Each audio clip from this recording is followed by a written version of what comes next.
ಕಾರ್ಯಕ್ರಮದಲ್ಲಿ ಎಲ್ಲಾ ಜಾತಿಯ ಸಂಘಟನೆ ಮುಖಂಡರ ಹೆಸರನ್ನು ಹೇಳಿದ್ರು.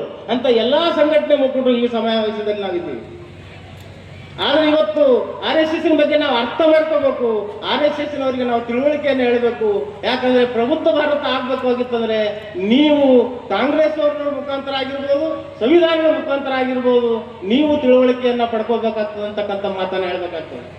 ನಾವು ಹಳ್ಳಿಯಲ್ಲಿ ಇರ್ತಕ್ಕಂಥ ಬಸವರಾಜ್ ಪೂಜಾರಿ ಅವರು ನನಗೊಂದು ಸಂದರ್ಭದಲ್ಲಿ ಮಾತಾಡಿದ್ರು, RSS ಬಗ್ಗೆ ಯಾಕೆ ಹೋಗ್ತಾರೆ ಜನ ಅಂತಂದ್ರೆ ಅವ್ರಿಗೆ ಏನು ಗೊತ್ತಿಲ್ಲ, RSS ನವ್ರು ಏನ್ ಮಾಡ್ತಾರೆ ಅನ್ನೋದೇ ಗೊತ್ತಿಲ್ಲ, ಏನೋ ದೇಶ ಸೇವೆ ಮಾಡ್ತೀವಿ ಅಂತ ಎಲ್ಲಾ ಜಾತಿದವ್ರು ಹೋಗ್ತಾರ್ರಿ.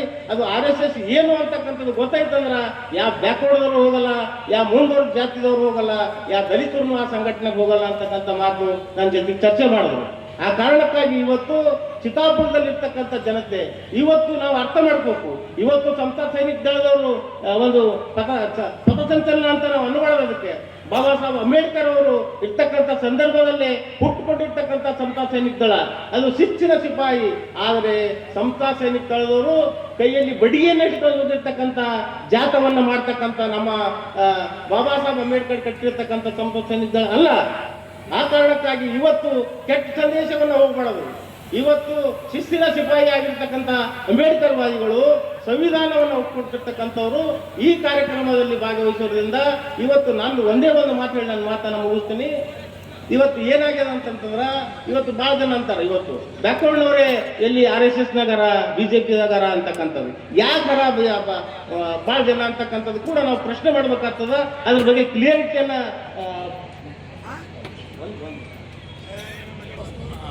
ಈ ಕ್ಷೇತ್ರದಲ್ಲಿರ್ತಕ್ಕಂಥ ಪ್ರತಿಯೊಬ್ಬ ಜಾತಿಯ ಜನ ನಾವು ಅರ್ಥ ಮಾಡ್ಕೋಬೇಕು.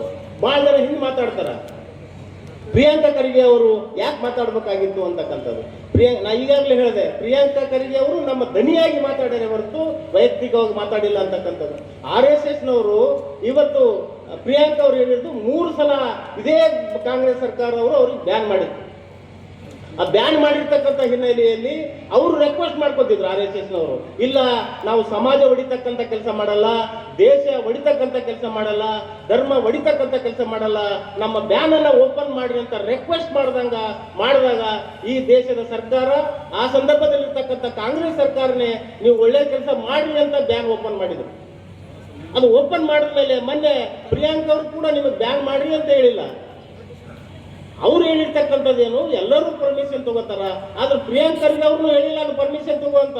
ಇಲ್ಲಿರ್ತಕ್ಕಂಥ ಆಡಳಿತದವರು ಸಿಸ್ಟಮ್ನಲ್ಲಿ, ಪ್ರಜಾಪ್ರಭುತ್ವ ಸಿಸ್ಟಮ್ನಲ್ಲಿ ಏನದ ಅದ್ರ ಪ್ರಕಾರ ನೀವೇನಾದ್ರೂ ಕಾರ್ಯಕ್ರಮ ಮಾಡ್ತಿದ್ರಿ ಅಂದ್ರ ಅದು ಸರ್ಕಾರದಿಂದ ಪರ್ಮಿಷನ್ ತಗೊಳ್ರಿ ಅಂತಕ್ಕಂಥದ್ದು ಹೇಳಿರ್ತಕ್ಕಂಥದ್ದು. ಅದೇ ವಾದವನ್ನ ನಾವು ಇವತ್ತು ಬಹಳ ಸ್ಪಷ್ಟವಾಗಿ ಅರ್ಥ ಮಾಡ್ಕೋಬೇಕು. ಇಲ್ಲಿರ್ತಕ್ಕಂಥ ತಹಸೀಲ್ದಾರ್ ಮಾಡಿರ್ತಕ್ಕಂಥ ಆದೇಶವನ್ನ ಅದು ಪ್ರಿಯಾಂಕ್ ಅವರೇ ಮಾಡಿದ್ರು ಅಂತಕ್ಕಂಥದ್ದು RSS ನವರು ಪಬ್ಲಿಕ್ ಮಾಡಿದ್ರು. ಇದ್ರ ಹಿನ್ನೆಲೆ ಕೂಡ ಒಂದಿದೆ. RSS ನವರು ಯಾವ ಕಾರಣಕ್ಕಾಗಿ ಈ ಪ್ರಚಾರವನ್ನು ಪಡ್ಕೊಂಡ್ರು ಅಂತಕ್ಕಂಥದ್ದು 100 ವರ್ಷ ಆಗಿರ್ತಕ್ಕಂಥ ಹಿನ್ನೆಲೆಯಲ್ಲಿ ಅವ್ರದ್ದು ಸಂಘಟನೆ ನಶಿಸಿ ಹೋಗ್ತಕ್ಕಂಥ ಸಂದರ್ಭದಲ್ಲಿ ಈ ಪುನರ್ಜೀವನ ಪಡಿಬೇಕಾಗಿತ್ತಂದ್ರೆ ಏನ್ ಮಾಡಬೇಕು, ಅದು ಪ್ರಿಯಾಂಕರ ಮೇಲೆ ಹಾಕಿ ಅವರ ಪುನಃ RSS ನ ಪ್ರಚಾರ ಪಡಿಬೇಕು ಅನ್ನೋ ಕಾರಣಕ್ಕಾಗಿ ಚಿತ್ತಾಪುರದಲ್ಲಿ ಅವರೇ ಕುಂತು RSS ನ ಒಂದು ಇವರು ವಿರುದ್ಧ ಮಾಡ್ತಾರ ಅಂತಕ್ಕಂಥ ಪ್ರಚಾರವನ್ನ ಪಡೆದಿರ್ತಕ್ಕಂಥದ್ದು. ಇವತ್ತು ಇಡೀ ದೇಶಕ್ಕೆಲ್ಲ ಪ್ರಪಂಚಕ್ಕೆ RSS ದಿಂದ ಅದ ಅಂತಕ್ಕಂಥದ್ದು ಒತ್ತಾಲಿ ಅನ್ನೋ ಕಾರಣಕ್ಕಾಗಿ ಅವರೇ ಈ ಪ್ರಚಾರ ಪಡ್ಕೊಂಡಿರ್ತಕ್ಕಂಥದ್ದನ್ನ ನಾವು ಅರ್ಥ ಮಾಡ್ಕೋಬೇಕು.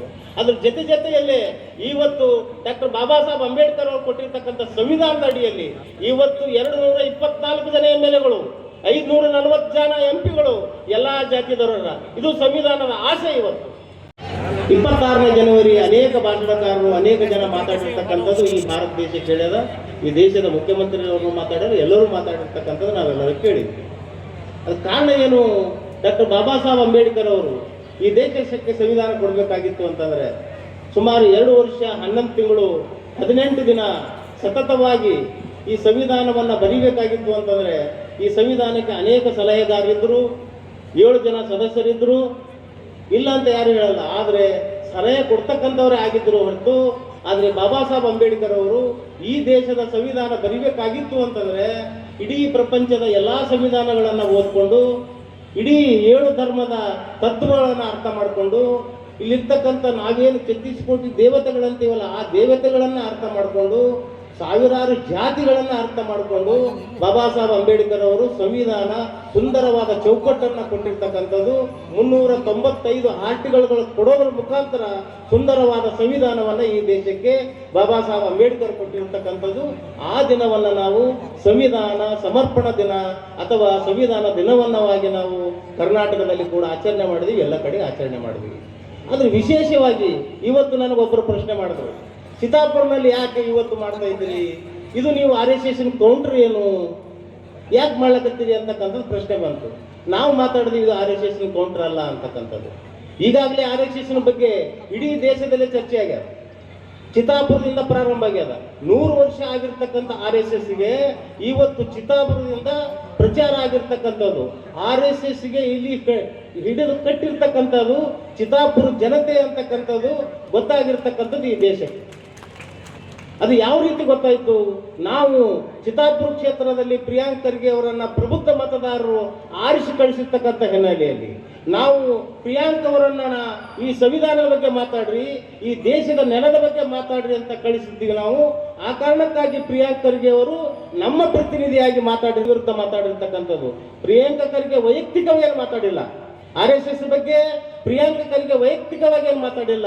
ಈ ದೇಶದ ಪ್ರತಿಯೊಬ್ಬರಿಗೂ ಕಾನೂನು ಎಷ್ಟು ಅವಶ್ಯಕತೆ ಇದೆಯೋ ಅಷ್ಟೇ ಪ್ರಿಯಾಂಕ ಅವರಿಗೆ ಕೂಡ ಆ ಕಾನೂನನ್ನ ಅವಶ್ಯಕತೆ ಇರ್ತಕ್ಕಂಥದ್ದು. ಪ್ರಿಯಾಂಕ ಅವರು ಒಬ್ಬರೇ ಈ ಸಂವಿಧಾನದ RSS ಬಗ್ಗೆ ಮೈ ಮೇಲೆ ಎಳೆತಕ್ಕಂಥದ್ದು ಏನಿಲ್ಲ, ಅವರು ನಮ್ಮೆಲ್ಲರ ಪ್ರತಿನಿಧಿಯಾಗಿ ಮಾತಾಡಿರ್ತಕ್ಕಂಥದ್ದು.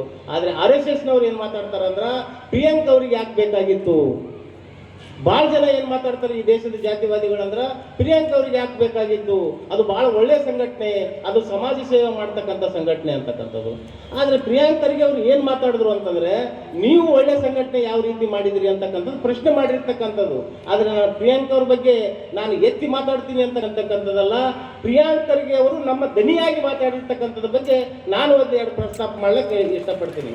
ಯಾಕಂತಂದ್ರೆ ಇವತ್ತಿನ ದಿನ ಚಿತ್ತಾಪುರ ಅಷ್ಟೇ ಅಲ್ಲ, ಗುಲ್ಬರ್ಗ ಅಷ್ಟೇ ಅಲ್ಲ, ಇಡೀ ಕರ್ನಾಟಕ ಇವತ್ತು ಸಂವಿಧಾನ ಸಮರ್ಪಣೆ ದಿನದ ಹಿನ್ನೆಲೆ ಇಟ್ಕೊಂಡು ಇವತ್ತೇನು ಕಾರ್ಯಕ್ರಮ ನಡೀತಕ್ಕಂಥದ, ಇಲ್ಲಿ ಎಲ್ಲರೂ ಪ್ರತಿಯೊಬ್ಬರು ಏನು ಮಾತಾಡ್ತಾರ ಅಂತಕ್ಕಂಥದ್ದು ಇಡೀ ದೇಶದ ಜನ ಇವತ್ತು ಕಿವಿ ಕೊಟ್ಟು ನೋಡ್ಲಕತ್ತಾರೆ ಇವತ್ತು.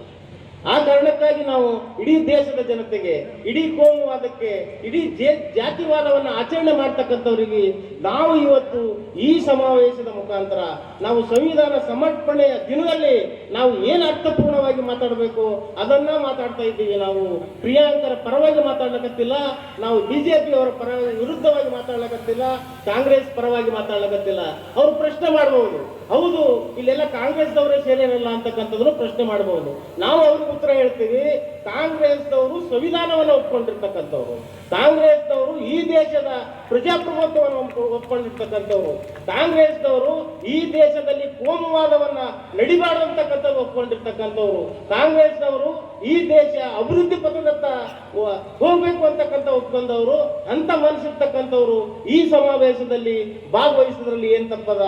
ಇಂಥ ಮನಸ್ಸಿರ್ತಕ್ಕಂಥ ಬಿಜೆಪಿ RSSದವರು ಕೂಡ ಯಾರಾದರೂ ಒಬ್ಬರು ಇಬ್ಬರು ಇರ್ಬೋದು ಅಂತಕ್ಕಂಥ ನಮ್ಮ ಅನಿಸಿಕೆ ಅದ.